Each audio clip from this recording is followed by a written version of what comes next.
So let's talk more about how polyvagal theory and working with your archetypes can help you improve your health naturally.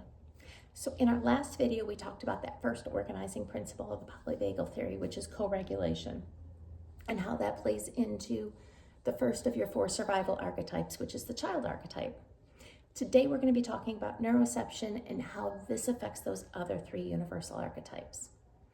So neuroception, just to kind of recap from what we talked about last time, co-regulation is what packs our bag, so to speak. So through our parents, our guardians, the people that were involved in raising us, we learn what is safe and what's not in the world, what's true for us and what we reject.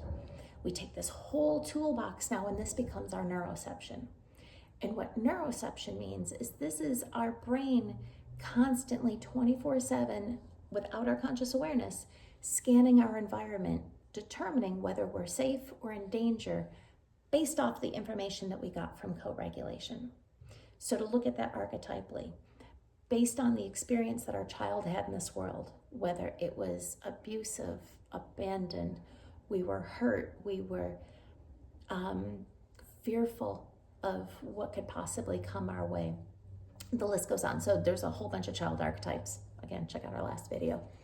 But it's going to take all that information and determine whether we're safe or in danger.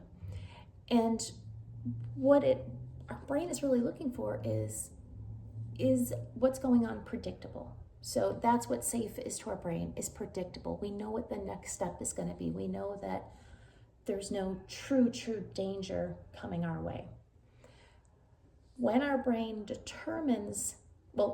when our brain feels that it's safe, this is where our nervous system, and we'll talk about this more in the hierarchy, can function at its very best. However, when our brain determines that we're in some sort of threat, those other shadow aspects of those archetypes are going to come online. Now, before we get into those archetypes, I just want to preface it by saying the 3 archetypes that we're going to talk about are universal to every single one of us. So everybody has all 4 of the universal archetypes.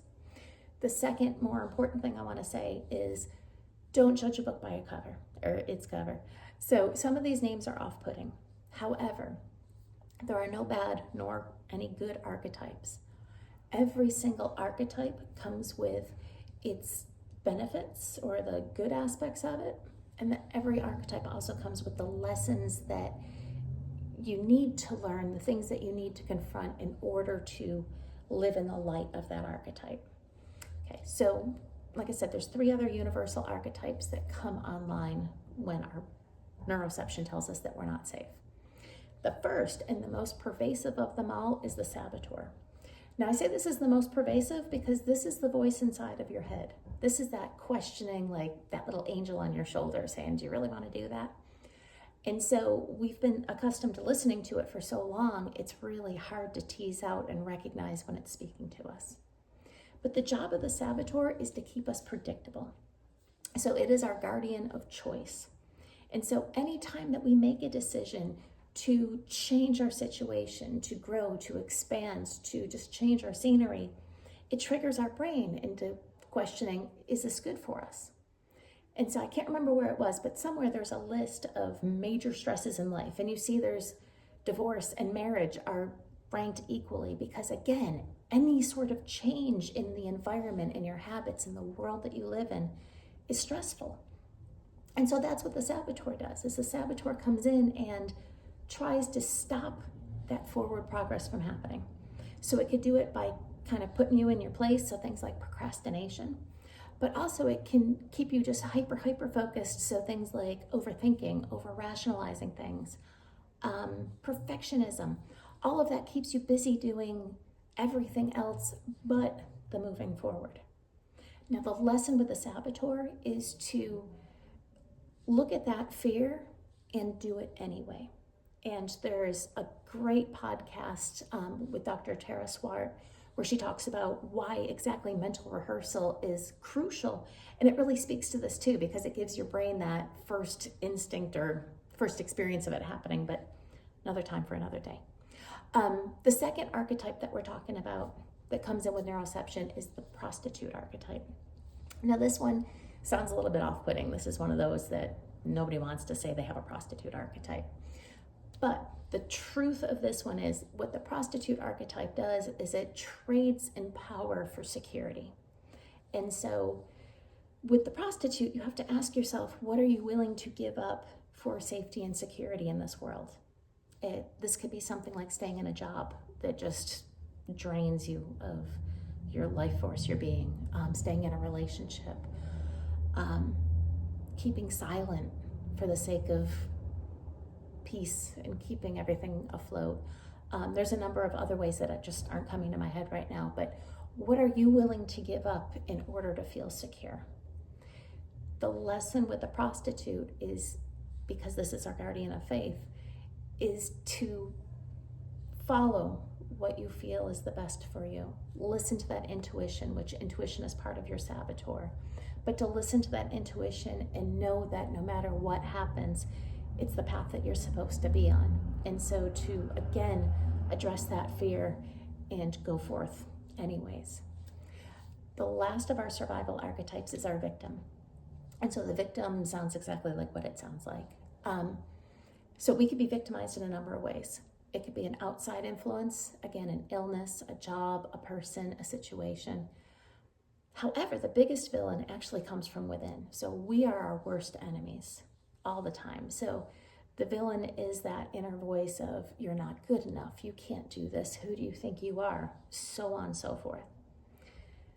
The lesson that the villain has for us is boundaries. And so Brene Brown has a great little mantra that she says is choose discomfort over resentment. And that's what the victim calls us to do, is to stand up for ourselves, to protect our own boundaries and know what is going to cause us to lose power and to respect that for ourselves. So this isn't boundaries as a, you can't do that to me, but it's what am I willing to do? What am I willing to give in order to stay safe? And so again, by knowing how to work with all of those archetypes, it helps us have more control over that neuroception, because again, that's going to happen regardless without our conscious awareness. What we are conscious of, however, is the direction that neuroception tells us to take. And that's where we can question our motives, question why we're doing the things that we do, and look at things through an archetypal lens and fully understand and really kind of break down that what we have always had as our bag of tricks. Maybe this isn't the best way to cope with things. Maybe there's a different way. Because remember, in the end, we are all evolving, we are always growing, and we're always striving to be better. And by being aware of how your brain works and how it works with all of these archetypal patterns, it empowers you to take control of your health. So if you want to learn more about polyvagal theory, I have the link below that goes back to that video. If you missed that first video that we did about co-regulation and the child archetype, I have that link down there as well. Be sure to follow us, because we're going to be jumping into the autonomic hierarchy, which is the last organizing principle of the polyvagal theory, and kind of bring it all together to let you know how the stresses in life, and again, learning to work with your archetypes, can help you take control over your health and your well-being.